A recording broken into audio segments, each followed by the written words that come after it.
नमस्कार, सुप्रियाज किचन मध्ये तुम्हा सर्वांचं पुन्हा एकदा मनापासून स्वागत आहे। आज मी तुम्हाला दाखवणार आहे मुगाचा हलवा। हा प्रत्येक ठिकाणी वेगवेगळ्या प्रकारे केला जातो। तर ही मी मूग डाळ एक 3 ते 4 तास भिजत घातलेली आणि बघा छान अगदी भिजलेली आहे। आता आपण ही मिक्सरला थोडीशी सरसरीत वाटून घ्यायची।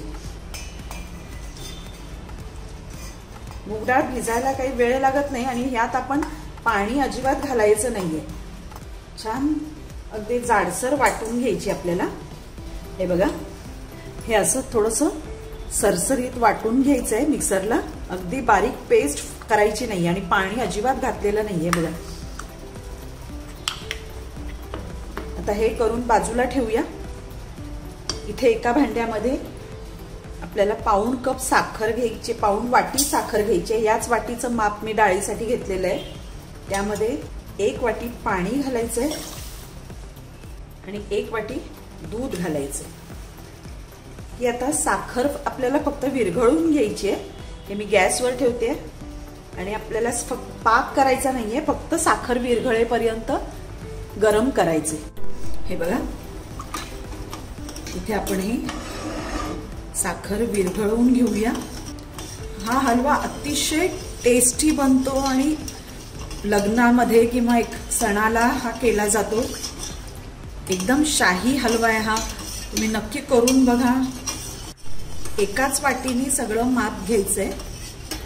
ज्या वाटीने डाळ घेतली आहे त्याच वाटीने साखर, तूप आणि दूध घ्यायचंय। हे बघा, साखर विरघळलेली आहे। आता हे आपण बाजूला ठेवूया। इथे मी पॅन तापत ठेवलाय। यासाठी आपल्याला 1 वाटी साजूक तूप लागणार आहे, पण सगळं आधी घालायचं नाहीये एकदम। इथे मी थोडंसं तूप घालते। यात आपल्याला हे ड्रायफ्रुट्स थोडेसे परतून घ्यायचे आहेत। हे बघा, इथे मी काजू, बदाम आणि पिस्ता घेतलेला आहे।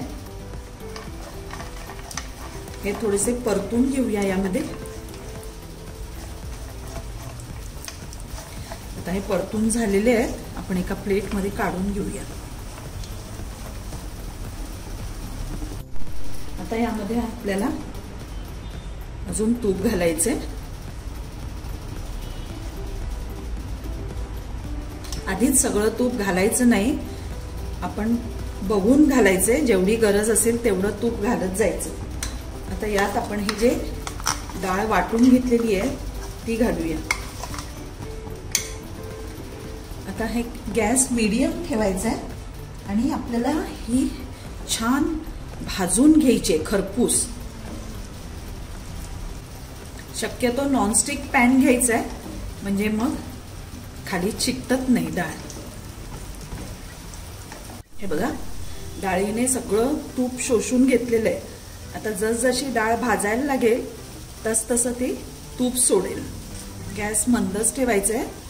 छान अगदी खरपूस, जेवढी तुम्ही छान खरपूस भाजाल तेवढा तो हलवा टेस्टी लागणार आहे। हा हलवा जेवढा टेस्टी आहे तेवढाच पौष्टिकही आहे। त्यामुळे तुम्ही सणाच्या दिवशी करू शकता।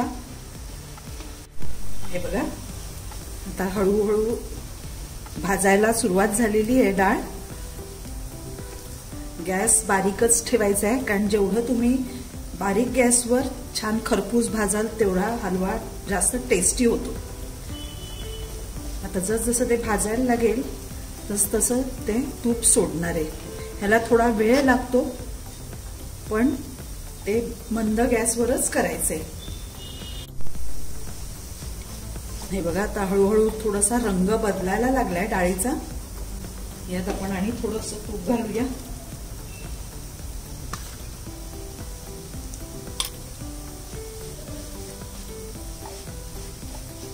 खमंग सुगंध सुटलाय अगदी।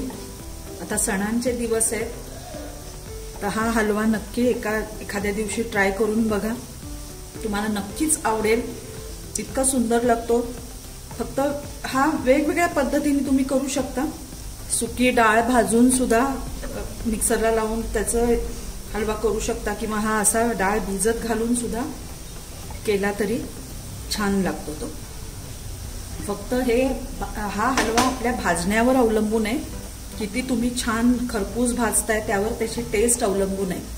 तुम्ही नक्की करून बघा आणि कसा झालाय हे मला कमेंट सेक्शनमध्ये नक्कीच कळवा.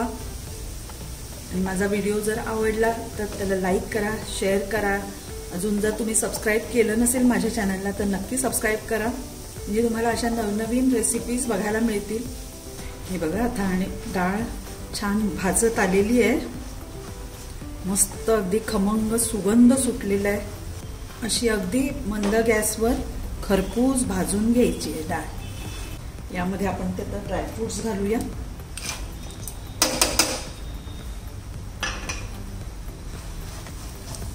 आणि आपण जे साखर, दूध आणि पाणी याचं मिश्रण केलंय ते परत गरम करायचे, थंड घालायचं नाहीये यामध्ये.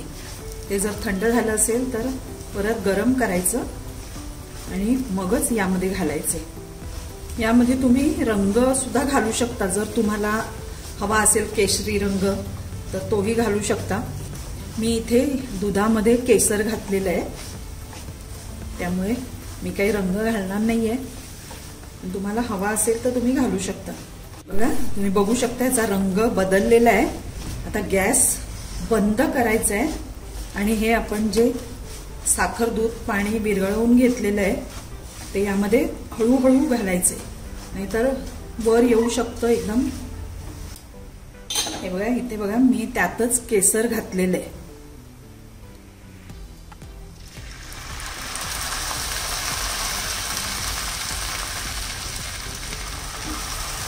हे असं हळूहळू घालायचे.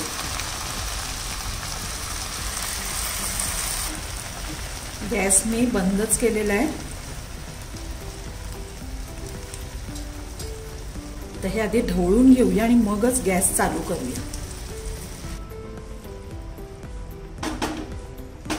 आता गॅस चालू करायचा.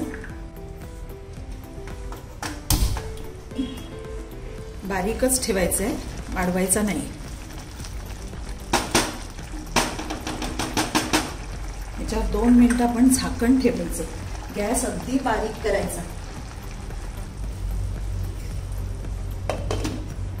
2 मिनिटं झालेली आहे.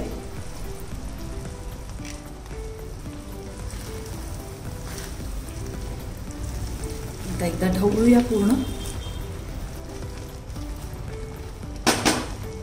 यात वेलची पावडर घालूया.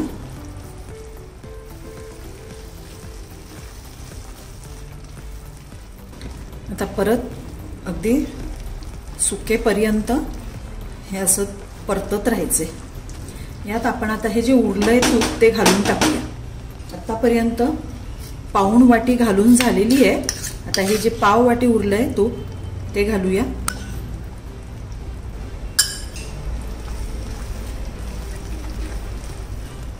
हे बघा, सगळं दूध आणि पाणी या डाळीने शोषून घेतलेलं आहे आणि आता तूप सुटायला लागले.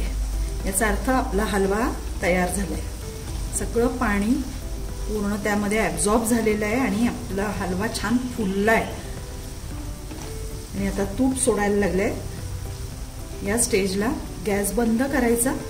एक लक्षात ठेवायचं की जे दूध साखरेचं आपण पाणी घालतो ते गरमच असलं पाहिजे. आता हे तूप सुटायला लागलंय. गॅस बंद करूया आणि आपला शाही मुगाचा हलवा तयार आहे. तुम्ही या सणाला कुठल्या तरी एका सणाला हा हलवा करून बघा आणि आवडला की नाही ते मला कळवायला नक्कीच विसरू नका. माझी रेसिपी आवडली असेल तर लाईक करा, शेअर करा. थँक्यू.